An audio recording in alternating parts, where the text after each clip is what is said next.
ఒంటరితనంగా feel అవ్వద్దు. నువ్వు వెళ్ళి మోకరించి దేవుని సన్నిధిలో ప్రార్థన చేసుకొని వాక్యం చదివితే దేవుడు నీతో సూటిగా మాట్లాడుతాడు. వాక్యం చదవడం అంటే ఇలా తీసి దేవుడు నన్ను ఏం మాట్లాడతాడో ఈ రోజు అంతే నిశ్చయముగా చచ్చేదమని వస్తే ఏం చేస్తావు? గుండెలు బాదుకుంటావు. అర్థమవుతుందా? అలా చదవకూడదు. నీ కన్నులు లోయకాకులు పీకును అన్నాడు అనుకో, ఏం చేస్తావు? అమ్మా ఇది కాదు నా వాక్యం అని తీస్తావా? అలా తీయకూడదు. ఎలా చదవాలంటే ఒక సైట్ నుండి నీకు ఇష్టమైనటువంటి అధ్యాయాన్ని తీసుకొని చక్కగా, లేదా ఒక గ్రంథాన్ని తీసుకొని చక్కగా చదువుకుంటూ వస్తున్నప్పుడు ఒక దగ్గరికి వచ్చిన తర్వాత పరిశుద్ధాత్మ దేవుడు అలా ఆ వాక్యం నీ మీద ఫోకస్ అవుతూ ఉంటది, అలా మాట్లాడుతూ ఉంటది.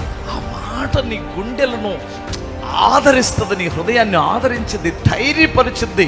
నీ అక్కడికి వచ్చిన తర్వాత ఏడుపు వచ్చింది కొన్నిసార్లు. ఏమండి, కొన్నిసార్లు ధైర్యం వస్తుంది, కొన్నిసార్లు గుండెల్లో అక్కడే పశ్చాత్తాపడి ప్రభువా ఈ తప్పులు నాలో ఉన్నాయి, నన్ను క్షమించు అని అడగాలనిపిస్తుంది.